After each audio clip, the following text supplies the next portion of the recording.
Hey, this is Dr. Hart again, and this lecture is about Declaration of Independence. So we're not going to go very deeply into historical detail tonight. What we are going to do instead is just to look at the basic components of the Declaration of Independence and kind of the process of its adoption, and we'll look at its significance at the time, and then I might say a few words about its significance down through history. So one of the things that we can do to understand a particular concept or document is to define what it is not. And this way we kind of delimit our concept, and so it's much easier to understand what something is when we first clearly say what it is not. So first of all, Declaration of Independence is not a law, okay? No one can run afoul of any of its statements. You cannot violate Declaration of Independence.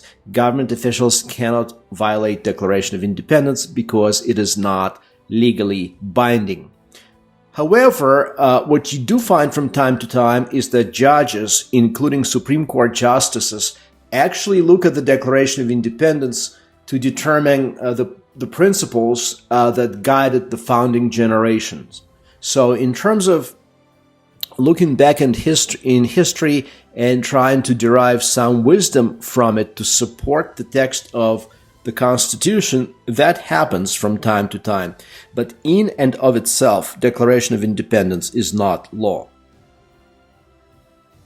So if it is not law, then what is it?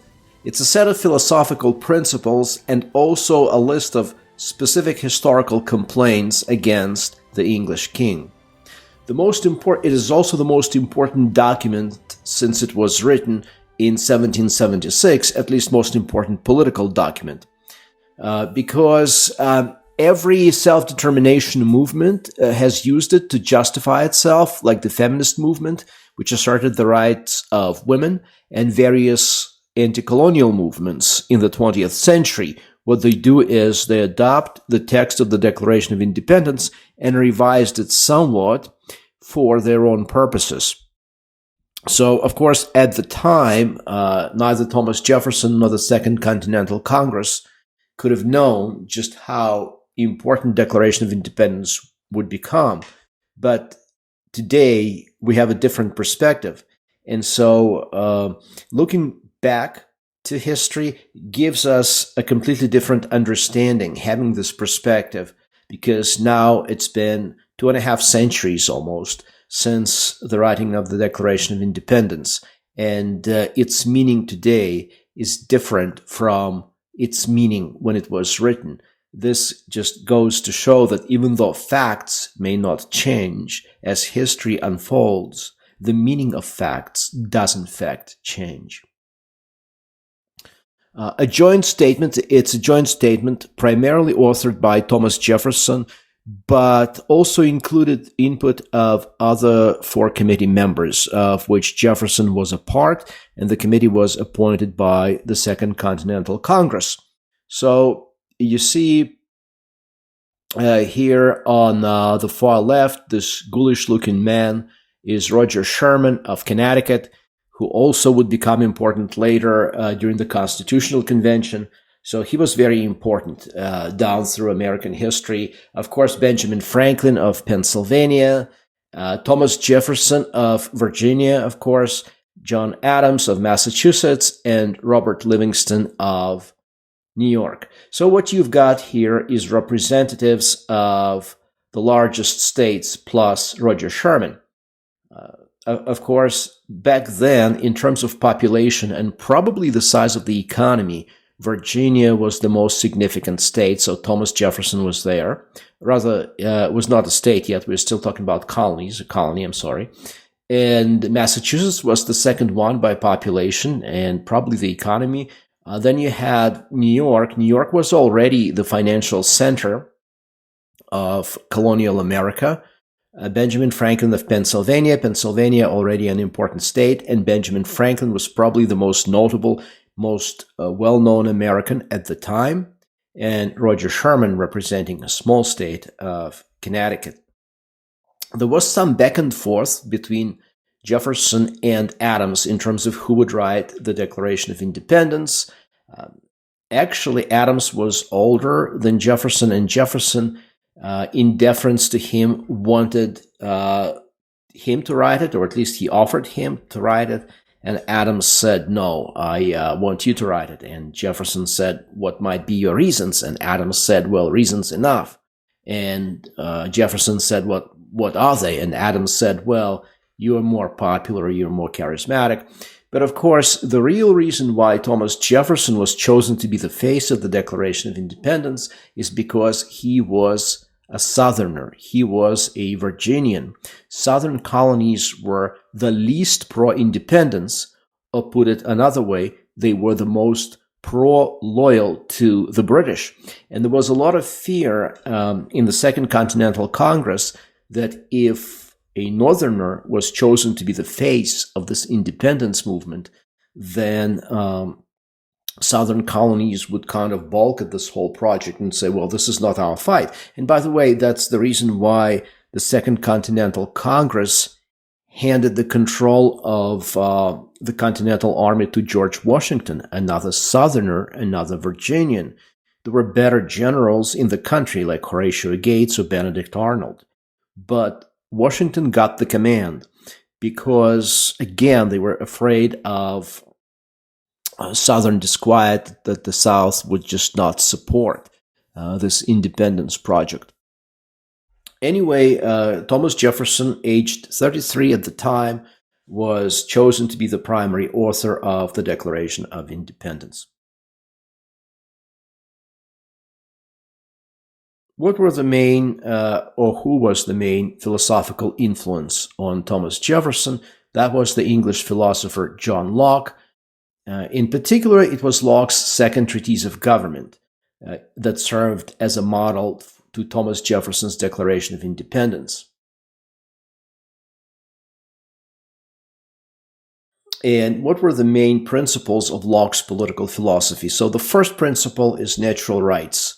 Natural rights are the rights that are given to all by nature, and therefore they are prior to government. Government did not create those rights. Instead, government should be obliged to protect the rights. In recent years, there's a YouTube video going around by the late, great George Carlin, where he ridicules the idea of rights.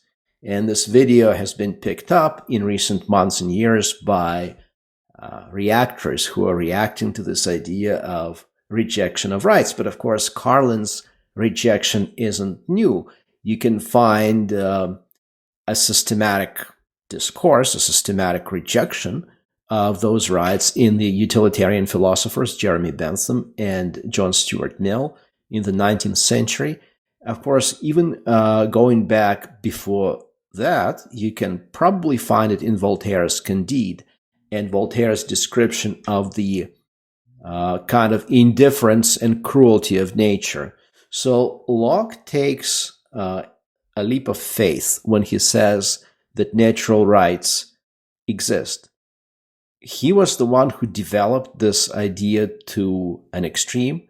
The idea of natural rights is already in existence before Locke. It's there in the philosophy of Thomas Hobbes, and even before then, it was already in Western political thought, going back to the late Middle Ages, although its origin is not 100% clear to me.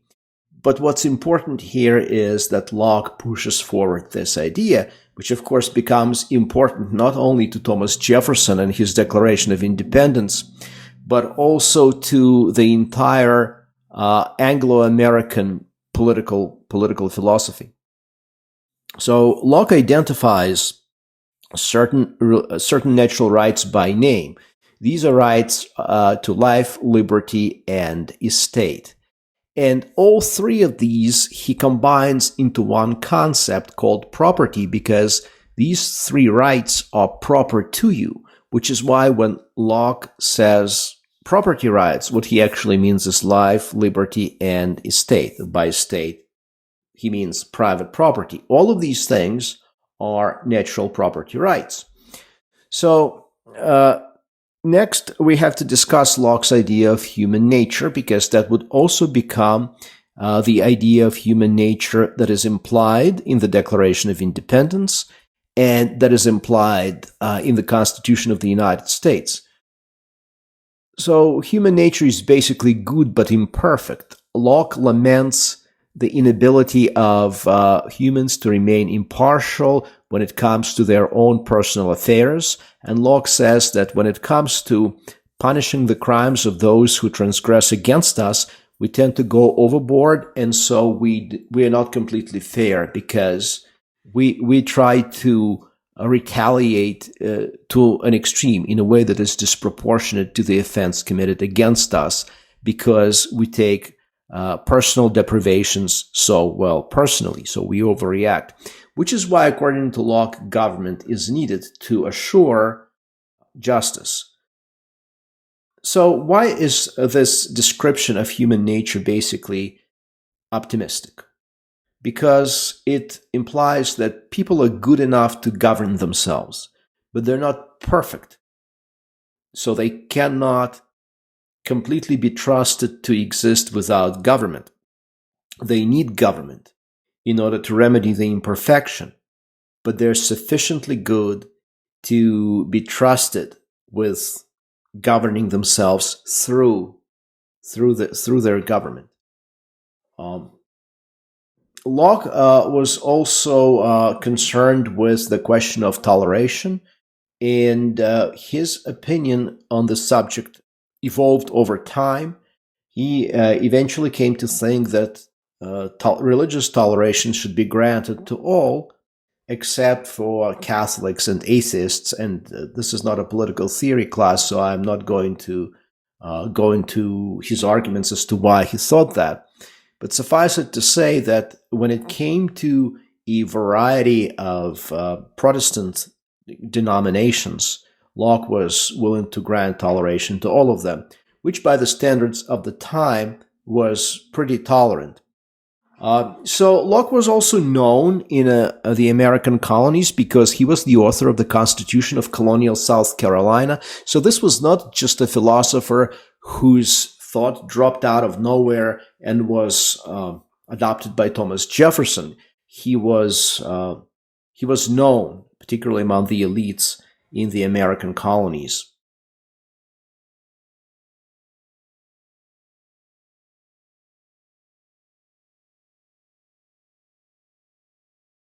So there are three main parts to the Declaration of Independence, and the first two, paragraph 1 and paragraph 2, are the most important ones for our purposes because they deal with the philosophical part of the Declaration of Independence. Part 3 is more historical and consists chiefly of a laundry list of complaints against King George III of England. So we will concentrate on paragraph 1 and paragraph 2 of the Declaration of Independence. Thomas Jefferson starts out by saying, when in the course of human events it becomes necessary for one people to dissolve the political bands which have connected them with another. Very interesting. I'll stop there. What exactly does he mean when in the course of human events? Isn't this a very interesting term? Why does he need to stipulate that the events in question in his treatise are human events? He's obviously not going to discuss anteaters or giraffes or lions. Why is he qualifying his Declaration of Independence by saying that he is discussing human events? What he wants to do is to establish the idea that what happens here in human societies is essentially human. It's the result of what humans did, not the result of divine intervention.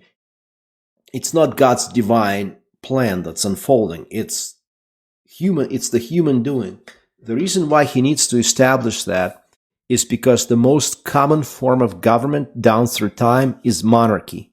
And monarchy is exactly what the American colonists were trying to get away from. They're trying to get away from King George III.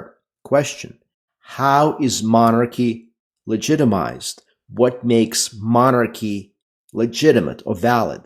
Answer: divine right of kings. So divine right, it comes from God.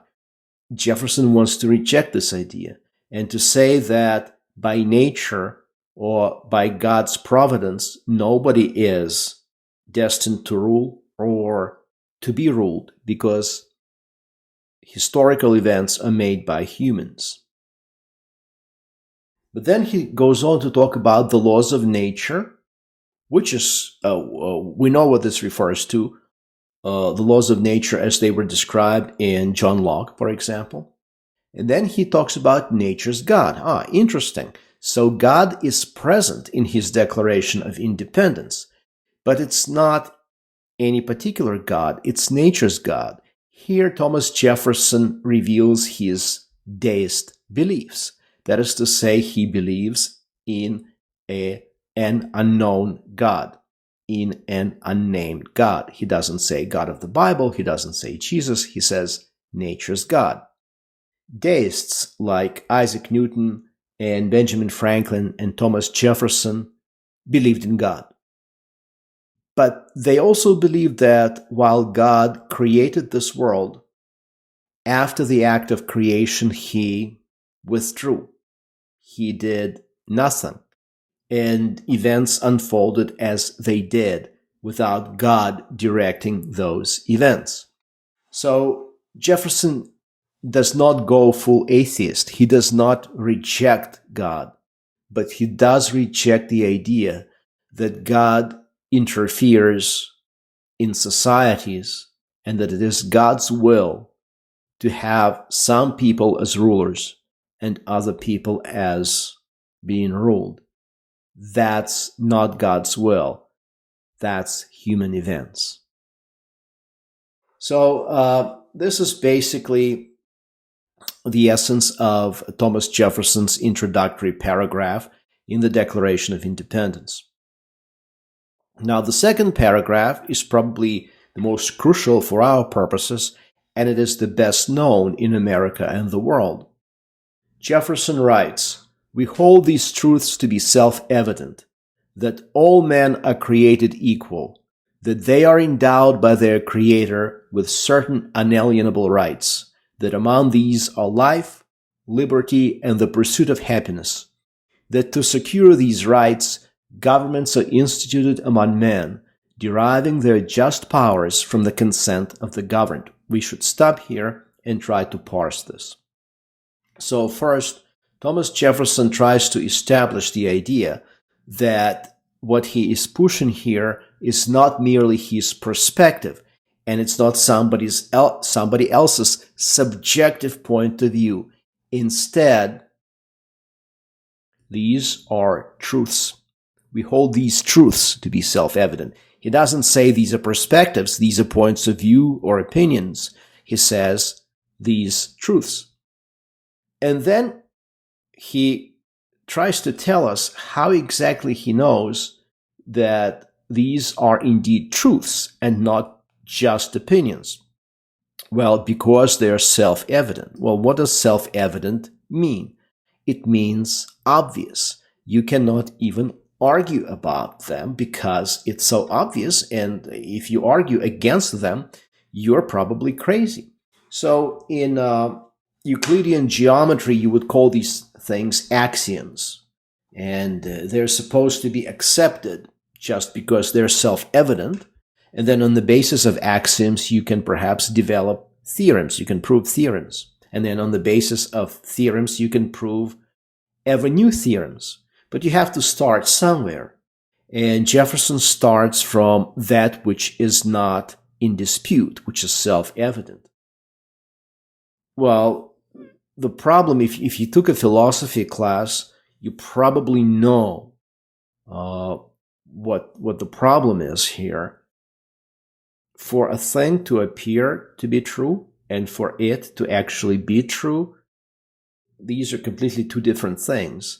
A lot of things appear to be true. It's self-evident that they're true, like the earth stands still. It doesn't stand still. It revolves around its own imaginary axis, And it obviously revolves around the sun, right? Because we have day and night and we have seasons. It might appear that the earth is flat, but it's not flat. Flat earthers, please leave me alone. Do not write me these long manuscripts about why the earth is flat. It's not. But it certainly might appear to be flat. There's lots and lots of things out there that appear one way but are another. And if we do not accept that, we are in trouble. So Jefferson pulls a fast one here and says something is true, and specifically what I'm going to tell you next is true because, hey, it's self-evident, so you cannot argue against it. So what is it that is self-evident to Thomas Jefferson? That all men are created equal. Okay? What does it mean to say all men are created equal? He didn't believe all men were physically equal because, frankly, he was not blind. He stood at 6'3", which is tall even by today's standards, but at the time he was a true giant. He towered over his contemporaries. And also he could see that some people were stronger than others. Other people were smarter than others. In fact, in some of his other writings, he argues for intellectual aristocracy, writing that it would be best if people who were most intellectually endowed were also people who had more power in a society. So he didn't believe that all people were equally strong or equally smart or had the same dexterity. People were physically and mentally unequal, according to Thomas Jefferson. So why is he writing all men are created equal? Because what he means here is not equality of ability or talent. What he means here is something quite specific, and he tells you what it is. That they are endowed by their Creator with certain unalienable rights.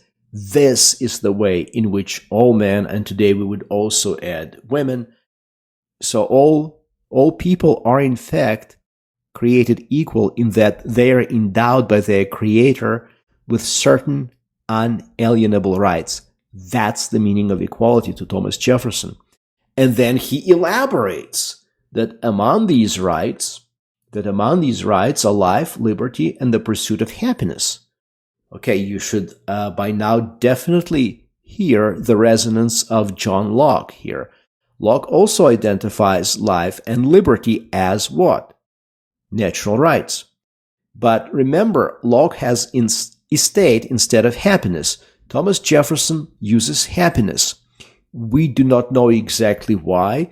One argument proposed by scholars is because he might have been trying to be more inclusive in order to get more political support for the Declaration of Independence, and not everybody had estate, but everybody identifies with wanting to be happy.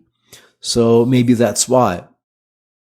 And then he goes on to say that to secure these rights, governments are instituted among men. Aha! That is the purpose of governments, to secure natural rights. So far, this is straight from John Locke and is basically paraphrase of the passage from Locke's second treatise of government.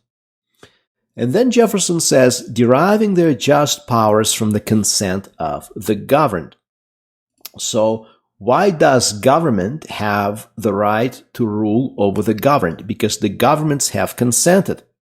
But Jefferson note, if you read on, you note that Jefferson doesn't give us a formula for consent. He doesn't tell us, how do you know that the government, that you have consented to be ruled by the government? He doesn't answer that.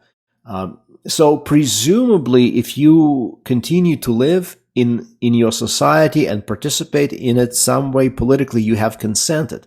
So therefore, even if a particular outcome, let's say of a particular election or a particular policy is against your preferred position, is against your interests, you're still supposed to accept it because you have consented to be governed by this government.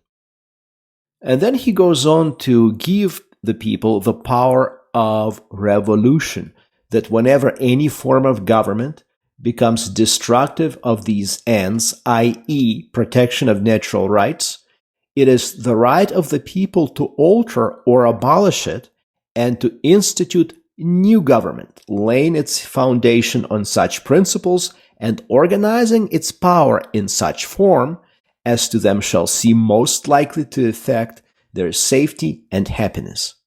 So clearly, he needs this last part in order to justify this revolutionary act against the power, against the British monarchy. So, rather simple words, but fateful words, not just for the course of history in the American colonies, but course of world history. Certain things are self-evident. All men are created equal in that nobody is ordained by God to be ruled, or nobody is also ordained to be the ruler. It's all the result of human events.